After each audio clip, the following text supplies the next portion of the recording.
সবসময় কি তোর বাড়া দাঁড়ায় থাকে নাকি করার লিগা? হ্যাঁ, সবসময় যদি বাড়া দাঁড়ায় থাকে, যা কুত্তা বাইরে কুত্তা ছাগল বিড়াল যা আছে তাগুলোকে করবে যা।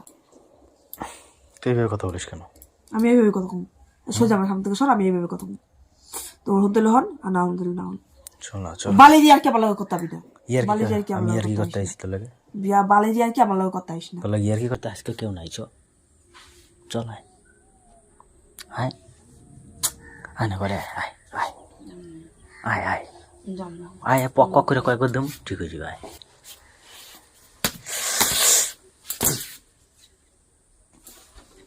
কত মানুষ আসতেছে, খুব খারাপ একটা জগৎ। তো এটা একটা পাপ না, এটা একটা জীবন হলো। 5টার সময় সুমন ফোন দিল, ফোন দিয়ে আমার ছেলে পেলে হয় না তো সুমন অনেক দিন বলেছে যে মামি আপনাকে একটা ছেলেকে মেয়ে আনি দেবো। তো আমি আনি দিয়ে ননদের ছেলে, তো আমি কাল বেলা 5টায় ফোন দিয়েছে মামি একটা ছেলে পাইছি আসেন। তা আমি কইছি আমি যাবো না তোমার মামাক ছাড়া। তো বলেছে আপনি আসেন তো সমস্যা হবে না। স্বপ্ন তো দেখি ভাই, অনেক কিছু স্বপ্ন দেখি, যে অনেক সময় মনে হয় যে কারোর সাথে কারো হাত ধরে চলে যাব, জাস্ট এখানে আসছেন টাকা দিবেন এনজয় করবেন চলে যাবেন। তো এখানে কাজ করে কেমন লাগে? ভালো লাগে, ভালো লাগে। তোকে আমার অনেকদিন যাবো তোকে দেখে দেখে রাখি, তোকে ভালো লাগে আমার, তোকে আমি ভোগ করতে চাই, আমার মাথায় মাল হয়ে গেছে। আমারও চাহিদা মিটাবো, আরো চাহিদা মিটাবো। তোর জামা কাপড় তাই না খুলে দিয়ে দিচ্ছে, তখন আমি বলছি আমার শরীর খারাপ হয়েছে, আমি থাকতে পারবো না, আমার পেট লাগানো আছে। দোকানে আমি যাই শুধু একটা কন্ডম নিয়ে আসবো, আপনার সাদা লুঙ্গি নষ্ট। দুপুর 3টার দিকে সংসারের সমস্ত কাজকর্ম শেষ করে। দর্শক, নতুন একটি নিউজে আপনাদেরকে সবাইকে স্বাগতম। এখন ফুটপাতে এবং বিভিন্ন জায়গায় রমরমভাবে চলছে দেহ ব্যবসা। সেটি অল্প টাকায় বেশি মজা পাওয়ার জন্য মানুষ ঝুঁকে পড়ছে এই খারাপ অভ্যাসের দিকে এবং এই খারাপ কাজটির দিকে। এমন কিছু ভিডিও নিয়ে হাজির হয়েছে আপনাদের মাঝে আজকের এই ভিডিওটিতে। তাই যারা ভিডিওটি অন করেছেন তাদেরকে বলবো সম্পূর্ণ ভিডিওটি মনোযোগ সহকারে দেখার অনুরোধ রইল। তার আগে ছোট্ট একটি রিকোয়েস্ট, আপনি যদি চ্যানেলটিতে নতুন হয়ে থাকেন তাহলে অবশ্যই চ্যানেলটি সাবস্ক্রাইব করে পাশে থাকবেন এমন নিত্য নতুন লেটেস্ট নিউজ পেতে। তাহলে চলুন কথা না বাড়িয়ে ধারাবাহিকভাবে আগে সম্পূর্ণ ভিডিওটি দেখে আসা যাক। তোকে আমার অনেকদিন যাবো তোকে দেখে দেখে রাখি, তোকে ভালো লাগে আমার, তোকে আমি ভোগ করতে চাই, আমার মাথায় মাল হয়ে গেছে। আমারও চাহিদা মিটাবো, আরো চাহিদা মিটাবো। তোর জামা কাপড় তাই না খুলে দিয়ে দিচ্ছে, তখন আমি বলছি আমার শরীর খারাপ হয়েছে, আমি থাকতে পারবো না, আমার পেট লাগানো আছে। দোকানে আমি যাই শুধু একটা কন্ডম নিয়ে আসবো, আপনার সাদা লুঙ্গি নষ্ট। দুপুর 3টার দিকে সংসারের সমস্ত কাজকর্ম শেষ করে দরজাটা হালকা খোলা রেখে নিজের সন্তানকে ঘুম পড়াচ্ছিলেন ভুক্তভোগী এই নারী। আমি টিকার দিক দিয়ে আমার বাচ্চাকে দুধ খাওয়াইতেছি আমি রুমের মধ্যে। তো তখন আমার বাচ্চাকে আমি ঘুমানোর জন্য চেষ্টা করতেছি, আমি গোসল করবো বলে। তো তখন আমার দরজাটা মানে চাপা দিয়ে আসছিল আর কি। পাশের রুমের ভাবি হাজবেন্ড হলো বাড়িতে গেছে, ও একা একা, এর জন্য বলছে যে দরজাটা একটু খোলা রাখেন। ও মাঝে মধ্যে আবার রুমে আসতেছে যাইতেছে, তো সেই ক্ষেত্রে আমার দরজাটা চাপা দেওয়া, কিন্তু লাইটটা বন্ধ করে দেওয়া। ওয়াশরুমে রান্নাঘরের লাইটে আমার ঘরটা একটু জল জল আলো হইতেছে আর কি। হঠাৎই তার ঘরের দরজায় আওয়াজ শুনতে পান। বাচ্চাকে খাটের উপর রেখে তিনি দরজা খুলে দেন। এরপরই দেখতে পান এলাকার বড় ভাই হিসেবে পরিচিত আজহার তার ঘরের দরজায় নক করছিলেন। তো তখন কেউ একজন আমার দরজায় সেইভাবে নক করতেছে। তো আমি বলতেছি কে, ভাবি আসে না সে, তো বলতেছে না দরজা খোল। তখন আমি দরজাটা মানে উঠে বাবু খাওয়াইছি, তো উঠে অন্যটা সাইরে দরজা খুলে আমি সালাম দিছি। তো দেখি যে আমাদের মানে ওইখানে মহল্লারই এক বড় মানে যাকে সবাই সম্মান করে। তো আমি সালাম দিয়ে বললাম কিছু বলবেন আমাকে।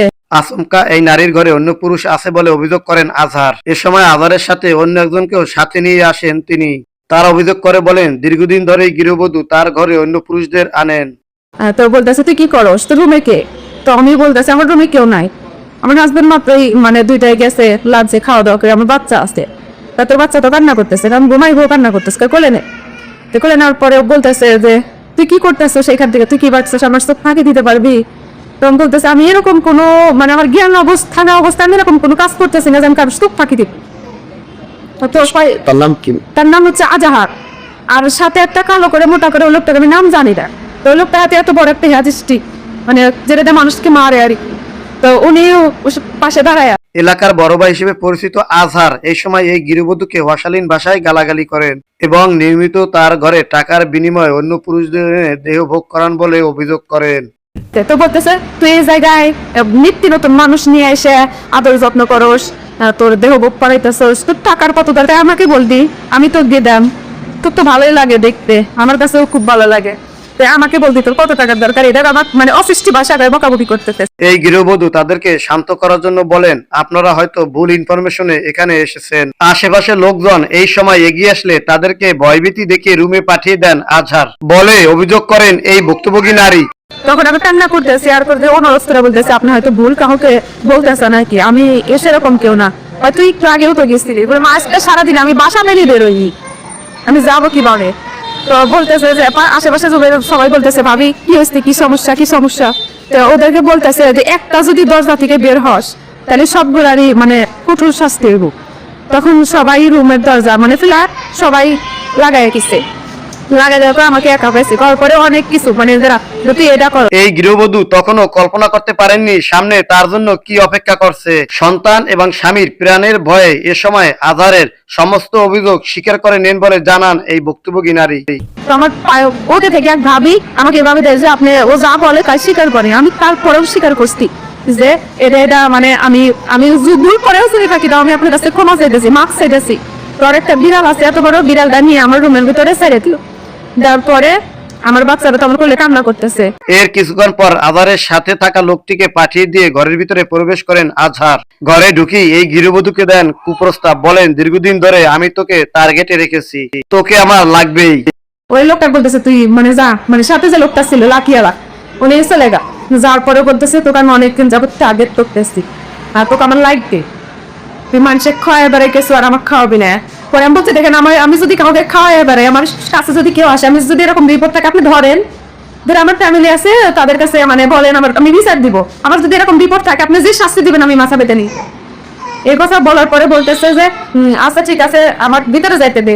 এই গৃহবধূর দাবি তাকে ভয়ভীতি দেখানোর পাশাপাশি তার স্বামী এবং সন্তানকেও মেরে ফেলার হুমকি দেন আজহার। বলে তুই যদি আমাকে ভোগ করতে না দিস তাহলে তোর স্বামীর সন্তানকেও মেরে ফেলবো।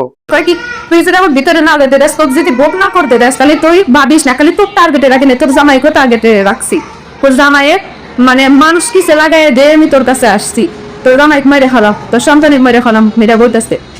বলার পরে আমি বলতেছি যে দেখেন আপনি যেটা এই করছে, পরে ও সরাসরি আমার রুমের ভিতরে ঢুকছে, ঢুকে আমার খাটের পরে আমার দরজা থেকে খাটটা একটু মানে কাছে ওখানে সেলাই বসে গেছে, সেলাই বসে পরে হাত দিয়ে পাও দিয়ে বিড়ালটা ফেলে দিছে। এটা কি বিড়াল জানিস, কি বিড়াল এটা হচ্ছে মদ্দা বিড়াল, আমিও নিবো ও নিবো, আমারও চাহিদা মিটাবো ওরও চাহিদা মিটাবো। এ সময় আজহারের পায়ে ধরে কান্নাকাটি করেও নিস্তার পাননি এই গৃহবধূ। ঘরের দরজা চাপিয়ে দিয়ে সন্তানকে খাটের উপর ফেলে দেন। এরপর এক পর্যায়ে তার গায়ে হাত দেন বলে অভিযোগ করেন এই ভুক্তভোগী নারী। আমার কাছে অনেক অনুরোধ দিল, অনুরোধ খুশি যে আমাকে মাফ করে দেন, আমি মাফ চাই আপনার কাছ থেকে। ও লাস্টে আমার দরজা চাপা দিছে দিয়ে আমার বাচ্চারা আমার কোলে থেকে নিয়ে তাদের বার ফালাইয়া দিয়া ও আমার ধরছে। এই লম্পটের হাত থেকে বাঁচার জন্য কৌশল অবলম্বন করেন এই গৃহবধূ। বলেন তার শরীর খারাপ হয়েছে, এখন এটা কিছুতেই সম্ভব নয়, কিন্তু লম্পট আজহার নাসরবান্দা। এই অবস্থার মধ্যেও তিনি তার সাথে শারীরিক সম্পর্কে মিলিত হতে চান বলে জানান এই গৃহবধূ। ধরার পরে আমি বলছি যে আমার শরীর খারাপ হয়েছে, রেখে আবার কি পাবেন আপনি, কেমনে কি করতেন। তারপরে বলছে যে আমি অমনিতেই করব। পরে বলছি দেখেন আমি একটু ফ্রেশ হয়নি, আমাকে 10টা মিনিট সময় দেখো, তো কোনো সময় নাই, কে আমার কাজ আছে। দীর্ঘক্ষণ জড়াজড়ি করার পরে এই গৃহবধূ লম্পট আজহারের প্রস্তাবে রাজি হয়ে বলেন তাকে একটু সময় দিতে হবে।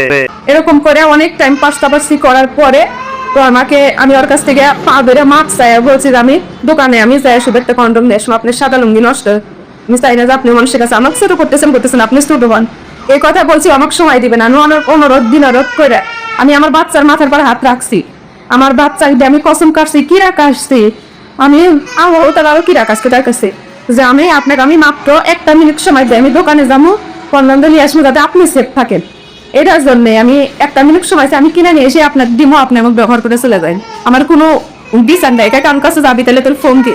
তো আমার হাজবেন্ড ওইখানে মানে বেতন পাইছে, আমাকে কিছু টাকা দিছে, টাকাটা আমি বালিশে পারে লাঞ্চে দিয়েছে, বালিশে পরে রাখছি, তো রাখার পরে আর হলো 3000 টাকা আমার ফোনের মধ্যে ছিল যেটা ব্যাগটা আবার। তো সেই ক্ষেত্রে ওইখান থেকে আমি মানে আমার ওইখানে আটক করছি, আমি যে 15 টাকাটা নিবো আমার বলছে ফোন আমার কাছে রেখে যা।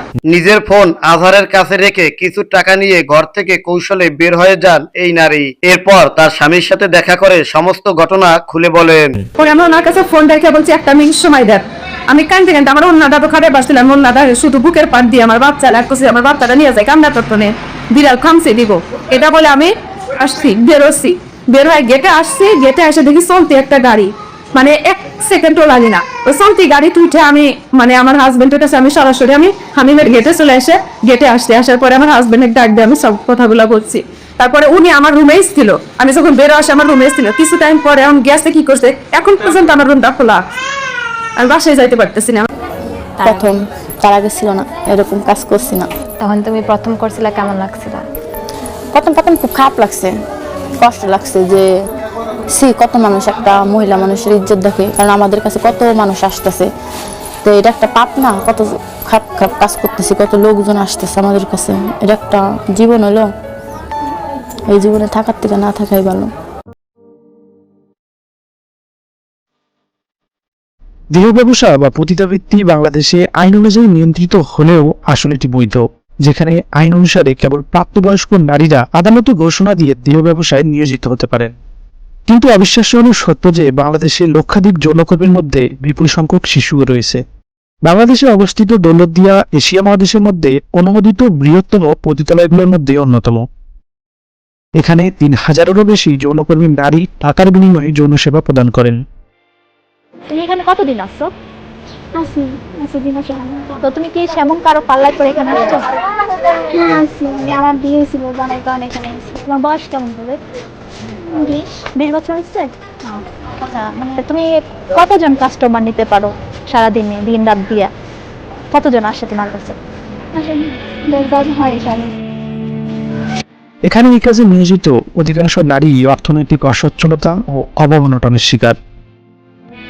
তো তুমি তোমার কাহিনী বলো, তুমি কেমনে আসছো? তারপর আমার খালা যখন আমরা সবাই ছোট তখন হলো আমার খালারা মানে বেশি বাড়িতে নিয়ে আসে, রেল করে নিয়ে আসেন, ঢাকা রেল করে, সেখানে তো নিয়ে আসলাম। তারপরে মানুষের সাথে একদিন খাটা বসে গেলাম। এখানে আমাদেরকে প্রথম হলো আমার খালার বাসা থাকে গেলে মানে চাকরি বাসা বাড়িতে কাজ করতাম, কাজ করার পরে দেয় চাকরিতে ঢোকা দিছিল, ঢোকা দেওয়ার পর ওখান থেকে রাত 12টার পর ছুটি দিয়েছে, ছুটি দেওয়ার পরে দালালতে নিয়ে আসলো। দালাল নিয়ে আসছো? দালাল নিয়ে আসার পরে দেওয়া হলো মেডিসিন খাওয়াতে বলে দিয়ে নিয়ে আসলো। তোমার কাস্টমার কি তোমাকে অত্যাচার করে? মানে মেলা জায়গায় দাঁত দিয়ে আর কি আমি দেয়, যখন কিস করতে যায় দাঁত দেয়, তার হলো পুরুষ মানুষ একসঙ্গে আসছিল? একসঙ্গে যারা আসে 10-12 জন। 10-12 জন? আমি যখন মেয়ে ছিলাম মানে একজনের ম্যাডামের কাছে যখন ছিলাম তখন হলো প্রচুর মানে তখন হলো চেহারা ভালো ছিল তোমাদের মতো। প্রতিদিন অন্তত 2 থেকে 3000 পুরুষ এখানে যৌন সেবা নিতে আসেন। এখানে সাধারণত কিছু নারী পরিবারের অবনটন থেকে আসেন, কিছু আসেন ভালোবাসার মানুষের প্রতারণার শিকার হয়ে, কিছু আসেন কিডন্যাপের শিকার হয়ে। কিডন্যাপাররা নানা প্রকার লোভ দেখিয়ে তরুণী মেয়েদের এখানে এনে নারী লিডারদের কাছে বিক্রি করে দেন। এই সকল নারী লিডাররা শারীরিক গঠন, গায়ের রং আর সৌন্দর্যের উপর ভিত্তি করে কিডন্যাপারদের টাকা দিয়ে থাকেন। তো আপনি কিরকম মেয়ে দেখেন? আপনি কি চান সুন্দর দেখতে মেয়ে না মোটা নাকি? না, এ জায়গায় মেয়ে ব্যবসা করলে হলো বেশি সুন্দরও দরকার নাই, মোটাও দরকার নাই, যেমন মিডিয়াম সাইজ হইলেই পারি ব্যবসাটা ভালো থাকে। কিছু কালো মেয়ে আছে মুখ গোমরা করে থাকে, চলবে না। তেমন এইসব বয়সের মেয়েরা এগো কাছে আমার বাড়ির বাড়িতে যেমন এইসব মেয়ে কাছে লোক আইব কত, এর কাছে একটা লোক আসবে কত দিয়ে? 100 দিয়ে। আর এই যে তো চেহারা ভালো না, এ সারাদিন একটা লোক পায় না। তা এখন কি কাস্টমার নিয়ে আসে রোজিনা? রোজিনা আজকে সারাদিনে কাস্টমার পায় না, কালকে রাত্রে একটা পাইছিল। তাই? আচ্ছা সারাদিন পায় না, যদি রাত্রে একটা পায় আনে পাইবো আনে। বলো আমাকে। না ভালো লাগে, ভালো লাগে। এখানে থাকতে ভালো লাগে। তোর মা বাবা কই? সবই আছে। কি হয়েছে বাপ মামার সঙ্গে? কিছু হয়নি, সবাই ভালো আছে। এখানকার বেশিরভাগ যৌনকর্মী নারী গড়ে 14 থেকে 15 বছর বয়সী, খুব বেশি হলে তারা 30 বছর পর্যন্ত এই পেশায় টিকে